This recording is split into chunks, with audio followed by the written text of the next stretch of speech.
ரசூல் ஸல்லல்லாஹு அலைஹி வஸல்லம் அவர்கள் என்ன செய்யறாங்க? அவர்கள் யகூதிகளும் நசாராக்களும் இறந்தவர்களுடைய அடக்கத்தலத்தை மஸ்ஜித் ஆக்கினார்கள்னா இந்த மஸ்ஜித் ஆக்கினார்கள் அர்த்தமா? அவர்களே வணங்கக்கூடியதாக்கினார்கள் அர்த்தமா? யகூதி நசாராவில் செஞ்சாண்டு வருது. அப்ப நல்லா விளங்குது, தர்காவை தான் சொல்றாங்க. இது என்ன நல்லா விளங்குது? யகூதிகளும் நசாராக்களும் இறந்தவர்களுக்கு தர்கா கட்டினான். நீங்க அது மாதிரி கட்டாதீங்க. தெளிவாக இருக்கிறது. அடக்க ஸ்தலத்துல பள்ளிவாசல் கட்டுற பத்தி இது பேசவே இல்லை. அடக்க ஸ்தலத்துல பள்ளிவாசல கட்டி அல்லாஹ் வணங்குறது இருக்க, அது தனித்தடை இருக்கிறது. அது வேற ஹதீஸை கொண்டு இந்த ஹதீஸ் சொல்வது என்ன? யகூதி நசாரா என்ன செஞ்சார்களோ அதை செய்யாதீங்கிறதாம். யகூதி நசாரா செஞ்சது என்ன? நபிமார்கள் இறந்துட்டாங்கன்னு சொன்னா அவங்களுடைய அடக்க ஸ்தலத்துல அவங்களே கடவுள் மாதிரி ஆக்கி குழந்தை தாங்க, அதை தாங்க, இதை தாங்க, நெத்தியை கொண்டு நிலத்துல வைக்கிறது, நேர்ச்சை பண்றது, எங்க தங்குறது, கோரிக்கை வைக்கிறது, அவர்களுக்கு கடவுள் அம்சம் இருப்பதாக நம்புறது, இதைத்தான் அவர்கள் செய்து வந்தார்கள். அப்ப இவங்க சொல்லக்கூடிய வியாக்கியானம் கவர்ந்து வழங்குதா இல்லையா? அது நல்லா விளங்குறது. அதனால இப்ப இன்னும் சொல்ல போனால் அல்லாஹ் வணங்காம அவங்களே தான் வணங்கி இருக்கிறாங்க. யார? இறந்து போன ஆட்களை தான் வணங்கி இருக்கிறாங்க.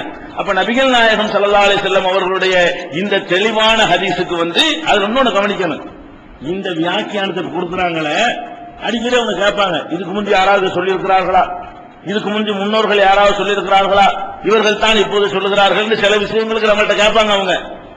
ஆனால் இவங்க சொல்லக்கூடிய இந்த வியாக்கியானம், இந்த நூற்றாண்டுல உள்ள சில பேர் கொடுக்கக்கூடிய இந்த வியாக்கியானம், அரபு மொழி தெரியாத மக்கள்கிட்ட கொடுக்கக்கூடிய இந்த வியாக்கியானம் கடந்த 13 நூற்றாண்டுல யாரும் சொன்னதே இல்லை. இந்த ஹதீஸுக்கு என்ன அர்த்தம் இல்ல?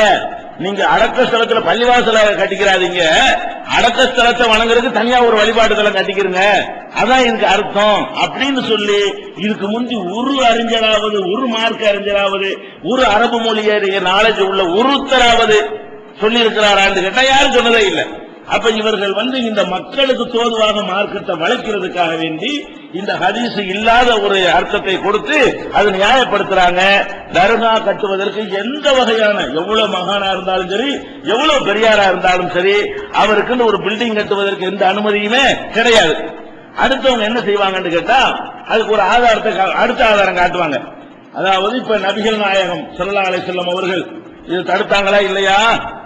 அவங்களுக்கு ஏன் இப்ப தர்கா இருக்கிறது? பெரிய பயங்கரமான ஆதாரம் இது. அந்த காலத்துல சஹாபாக்கள் காலத்திலேயே அதை கட்டிவிட்டார்கள். உஸ்மான் ரலியல்லாஹு அன்ஹு இதை கட்டி கதை சொல்றார்கள். உஸ்மான் ரலியல்லாஹு அன்ஹு காலத்துல என்னஞ்சாங்க, அந்த ரசூல் ஸல்லல்லாஹு அலைஹி வஸல்லம் அடக்க ஸ்தலம் இருந்துச்சா இல்லையா, அது பள்ளிவாசல விஸ்தீர்ணப்படுத்தும் பொழுது அதையும் பள்ளிக்குள்ள சேர்த்து விட்டார்கள். அப்ப ரசூல் ஸல்லல்லாஹு அலைஹி வஸல்லம் உடைய இடத்துல பள்ளிக்குள்ள சேர்த்து, இப்போ அந்த தூம பாத்திருக்கீங்களா? மதீனாண்டு ஒரு படம் போட்டு பாருங்களேன். மக்காவுக்கு ஒரு படம் உங்களுக்கு தெரியும், மதீனாண்டு ஒரு படம் வரும். மதீனாண்டா என்ன? ஒரு சிங்கிள் மனாரா ஒண்ணு பெருசா இருக்கும், அதுக்கு பக்கத்துல பச்சை கலரா சின்னதா ஒரு டூம் இருக்கும். அந்த சின்ன டூம் தான் அங்க ரசூல் அடக்கம் செய்யற இடம். இந்த சின்ன டூம் இருக்குது, அதுக்கெல்லாம் யார் இருக்கிறாங்க? ரசூல் ஸல்லல்லாஹு அலைஹி வஸல்லம் அடக்கத்துல இருக்கிறது. அதையெல்லாம் உங்கள்ட்ட காட்டி என்ன செய்வாங்க பார்த்தீர்களா? தர்கா கட்டக்கூடாது என்கிறார்கள். கட்டக்கூடாது என்றால் ரசூலுல்லாஹ்வுக்கு கட்டுவதை பார்த்து அந்த சஹாபாக்கள் சும்மா இருந்திருப்பார்களா?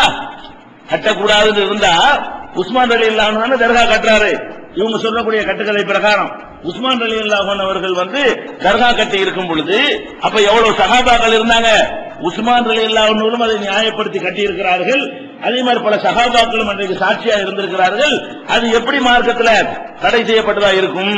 அதிலிருந்து நம்ம என்ன வழங்கலாம்? தர்கா கட்டலாம். ரசூல் ஸல்லல்லாஹு அலைஹி வஸல்லம் அவர்களுக்கு இந்த டூம்லாம் போடப்பட்டு அது மாதிரிலாம் கட்டி இருக்கிற காரணத்தினால சுத்தி சுவர் எடுக்கப்பட்டு மேலே டூம், அதான் மஸ்ஜித், அதான் தர்காங்கிறது. 4 பக்கம் சுவர், மேல ஒரு டூம், அப்படி இருந்தா அதுக்கு பேர் என்னது? தர்கா. அதான் இன்னைக்கு பண்ணி வச்சிருக்காங்க, இன்னைக்கு வரைக்கும் இருந்துட்டு இருக்குது அப்படின்னு சொல்லி ஒரு ஆதாரத்தை என்ன செய்வாங்க? எடுத்து வைப்பாங்க. ஆனால் அது முழுக்க முழுக்க அது பொய். எது பொய்? உஸ்மான் ரலியல்லாஹு அன்ஹு அவர்கள் அந்த ஹுஜராத் சொன்னா நபிகள் நாயகம் ஸல்லல்லாஹு அலைஹி வஸல்லம் உடைய மனைவிமார்களுக்காக வேண்டி பள்ளி வாசலை ஒட்டி ஒதுக்கப்பட்டிருந்த அறைகள் இருக்குதுல, அதான் ஹுஜராத்ங்கிறது. சூரத்துல் ஹுஜராத்னோட குர்ஆன்ல இருக்குதுல, நபி ஸல்லல்லாஹு அலைஹி வஸல்லம் உடைய ஒவ்வொரு மனைவிக்கும் ஒரு சின்ன அறை மாதிரி கொடுத்திருப்பாங்க இல்லையா? அந்த அறையில தான் தங்குவாங்க, பள்ளிவாசலுக்கு வந்துருவாங்க. அது பள்ளிவாசலோட ஒட்டி தான் இருந்தது. அப்ப விஸ்தீர்ணப்படுத்தும் பொழுது அந்த அறையையும், அந்த அறையில தான் ரசூல் அடக்கம் செய்யப்பட்டாங்க. ரசூல் ஸல்லல்லாஹு அலைஹி வஸல்லம் எங்க அடக்கம் செய்யப்படுறாங்க? நபி ஸல்லல்லாஹு அலைஹி வஸல்லம் அவர்கள் ஆயிஷா நாயகியுடைய மடியில சாய்ந்து கொண்டுதான் உயிரை விடுறாங்க. அப்ப அந்த நேரத்துல எங்க அடக்கம் செய்யறதுன்ற பிரச்சனை வரும் பொழுது எந்த இடத்துல மௌத்தா போனாங்க அங்கே அடக்கம் பண்ணிடுவோம். நபி ஸல்லல்லாஹு அலைஹி வஸல்லம் அவர்கள் ஆயிஷா நாயகி வீட்டுலதான், ஆயிஷா நாயகி மடியில தான் மரணித்திருக்கிறார்கள். அதனால இந்த ஆயிஷா நாயகி வீட்டுல என்ன செஞ்சிருவோம், ரசூல் ஸல்லல்லாஹு அலைஹி வஸல்லம் அடக்கம் செஞ்சிருவோம்னு சொல்லி எண்ணி தூக்கிட்டுலாம் போகல. ரசூல் ஸல்லல்லாஹு அலைஹி வஸல்லம் அவர்களுடைய அந்த இறந்தவன் அவங்களுடைய உடலை பொது கபருஸ்தானுக்கோ வேற ஒரு பொதுவான இடத்துக்கு கொண்டு போகாம எங்கனுக்குள்ள அவங்க மௌத்தா போனாங்களோ அந்த இடத்திலேயே அவங்க அடக்கம் பண்ணிட்டாங்க. எங்க மௌத்தா போறாங்க, இது பள்ளிவாசல் வரிசை அறைகள், அதுல ஒரு அறை ஆயிஷா நாயகி அறை, அந்த அறையில மௌத்தா போறாங்க, அந்த அறையில அடக்கம் பண்ணிட்டாங்க. அப்ப இந்த அறை மாதிரி மற்ற மனைவி இருக்கிற அறைகள்லாம் இருந்தது. விஸ்தீர்ணப்படுத்தும் பொழுது உஸ்மான் ரலியல்லாஹு அன்ஹு அவர்கள் இந்த அறையையும் பஸ்ஸில் சேர்த்து விட்டாங்க, பள்ளிவாசல்ல சேர்த்துட்டார்கள் என்று ஒரு கட்டுக்கதை சொல்றாங்கல்ல, அது முழுக்க பொய்.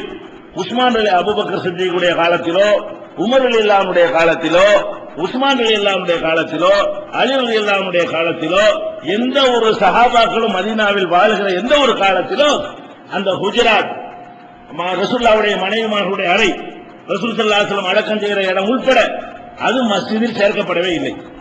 அது தடுக்கப்பட்ட சம்பந்தமே இருக்காது. பள்ளி வாசல் அப்படி தடுக்கப்பட்டு விடும், அது தனியாகத்தான் இருக்கும். அதுக்கும் பள்ளி வாசலுக்கும் எந்த ஒரு தொடர்பும் இருக்காது. அதை பள்ளியை விஸ்தீர்ணப்படுத்தும் பொழுது இப்படித்தான் பண்ணி கொண்டார்கள். உஸ்மான் ரலியல்லாஹு அன்ஹு அவர்கள் இப்படி விஸ்தீர்ணப்படுத்தல.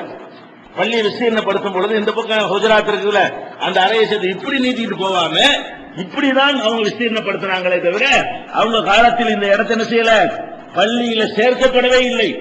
அது எப்ப சேர்க்கப்படுது என்று கேட்டால், வலீத் இப்னு அப்துல் மலிக் இருக்கார்ல, அந்த 72 கூட்டத்தில் உங்களுக்கு சொல்லி இருக்கிறோம். அப்துல் மலிக்குடைய மகன் வலீத் என்பவர் இருந்தாரு. அவர் தான் அந்த மர்வான் உமையாக்களிலேயே ரொம்ப மகா கெட்ட ஒரு ஆட்சியாளர். நம்ம அவரை பத்தி ஏற்கனவே சொல்லி இருக்கிறோம், அவர் என்னென்னலாம் பண்ணியிருக்கிறார் சொல்லி. அந்த வலீதுடைய ஆட்சி காலத்துல தான் அது எப்பன்னு கேட்டா 88 ஹிஜ்ரி 88 ஹிஜ்ரி 88ங்கிற காலத்துல மதீனாவுல ஒரு சஹாபி கூட உசுரோட இருக்கவில்லை. வலீத் இப்னு அப்துல் மலிக்குடைய ஆட்சியில தான் அந்த தடுக்கப்பட்டு பள்ளிவாசல சேர்க்க கூடாதுன்னு சஹாபாக்கள்லாம் முடிவு பண்ணி வச்சிருந்தாங்க. தர்கா கட்டின குற்றமாயிரு முழுசா தடுத்து விட்டுருங்க, அது அப்படி தனியா நின்று போகுது, பள்ளிக்கு அதுக்கு எந்த சம்பந்தம் இருக்கக்கூடாது அப்படிங்கிற மாதிரி அது குடிசையா தான் இருக்கும். அது தனியாவே எதுவுமே எந்த ஒரு பராமரிப்பும் செய்யாமலேயே அதை அப்படியே வச்சிருந்தாங்க. ஆனால் இந்த வலீத் இப்னு அப்துல் மலிக்குடைய ஆட்சி காலத்துல ஹிஜ்ரி 88வது ஆண்டுல தான் அந்த ரசூலுல்லாஹுடைய மஸ்ஜித் இடிக்கிறாங்க. மஸ்ஜித் நபவி இருக்கிற ரசூல் ஸல்லல்லாஹு அலைஹி வஸல்லம் மஸ்ஜித் நபவிய அதுக்கு முந்தி உஸ்மான் ரலியல்லாஹு அன்ஹு காலத்துல அவங்க டெவலப் பண்ணி வச்சிருந்தாங்க. உமர் ரலியல்லாஹு அன்ஹு காலத்துல கொஞ்சம் டெவலப் பண்ணாங்க.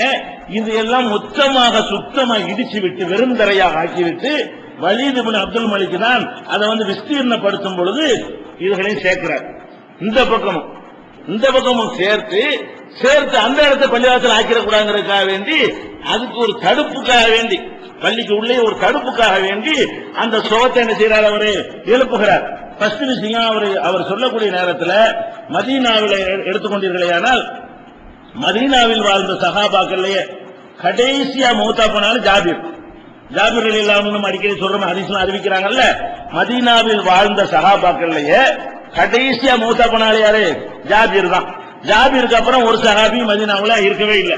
அப்ப ஜாபிர் ரலியல்லாஹு அன்ஹு எப்ப மௌத்தா போயிட்டாங்கன்னு கேட்டா 78ல மௌத்தா போறாங்க. கடைசி சஹாபிய கடைசியா மௌத்தா போன சஹாபி எப்ப 78ல மௌத்தா ஆயிடுறாங்க. இது 88ல கிட்டத்தட்ட 10 வருஷம். கடைசி சஹாபி மௌத்தா போய் அதுக்கு 10 வருஷம் கழிச்சு ஒரு சஹாபி கூட அந்த மதீனாவில் இல்லாத ஒரு காலம் இருக்கிற ஒரு நபித்தோழர் கூட இருந்திருந்தால் அப்ஜெக்ஷன் பண்ணிருப்பாங்க. அல்லாஹ்வுடைய ரசூல்ட்ட பாடங்கத்த சஹாபாக்கள் இருந்திருப்பார்களே. ஆனால் இது என்ன ஒரு அநியாயம் செய்யற, எப்படி அபூ சயீத் அல் குத்ரிய மர்வான சட்டை பிடிச்சி இழுத்தாரோ மெம்பர்ல ஏறும்போது அந்த மாதிரி ஒரு அப்ஜெக்ஷனாக நடந்திருக்கும். சஹாபாக்கள் டோட்டலாக முடிந்துவிட்ட ஒரு காலத்துல ஹிஜ்ரி 88ல தான் இந்த பள்ளிவாசலாக தர்காவாக ஆக்கப்படுகிறது. ஏறக்குறைய என்னவாகிறது, 4 பக்கமும் சுவரை எழுப்பி அதை ஒரு பள்ளிக்குள்ளேயே சேர்த்து, பள்ளிக்கு உள்ளக்கு அது வந்துடும், அது தனியா ஒரு கவர் பண்ணி வச்சிருப்பாங்க. அந்த மாதிரி கட்டப்பட்டது எப்பன்னு கேட்டா வலீத் இப்னு அப்துல் மலிக் இந்த ஆள் கொடுங்கோலர். இவரை எதுக்குறதுனா ரொம்ப தைரியம் வேணும். அந்த மாதிரி கொடுங்கோன்மையான ஆட்சி பண்ணவர் என்பதை நம்ம ஏற்கனவே விளக்கி இருக்கிறோம். அந்த மாதிரியான ஒரு நேரத்தில் யாரும் அச்சத்தோட அதை எதிர்க்காமல் விட்டதனால் தான் அது சேர்ந்து. இது மார்க்க ஆதாரமா? அல்லாஹ்வும் ரசூலும் சொன்னது மார்க்க ஆதாரமா? நபி ஸல்லல்லாஹு அலைஹி வஸல்லம் அவர்கள் தடுத்த ஒரு காரியத்தை அவங்க பேர்லயே அவங்க செஞ்சாங்கன்னு சொன்னா அது எப்படி ஆகும்? அவர் கூட அந்த இது பண்ணல, எது குப்பா பண்ணல. அவர் என்ன பண்றாரு?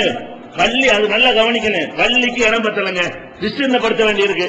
வலிதுக்கு இருக்கிற அந்த செல்வாக்குக்கு, அவருக்கு இருந்த அந்த சர்வாதிகார தன்மைக்கு இப்படி விஸ்தீர்ணப்படுத்த நினைச்சா அமிர்தம் காலி பண்ணுங்க விஸ்தீர்ணப்படுத்திருக்கலாம். ஒரு உத்தரவு கூட காலி பண்ணிட்டு போயிருப்பாங்க. இப்படி விஸ்தீர்ணப்படுத்த நினைச்சா விஸ்தீர்ணப்படுத்திட்டு போயிருக்கலாம். அவர் இப்படி விஸ்தீர்ணப்படுத்துறார், இப்படியும் சேர்த்து நாலா பக்கம் விஸ்தீர்ணப்படுத்தும் போது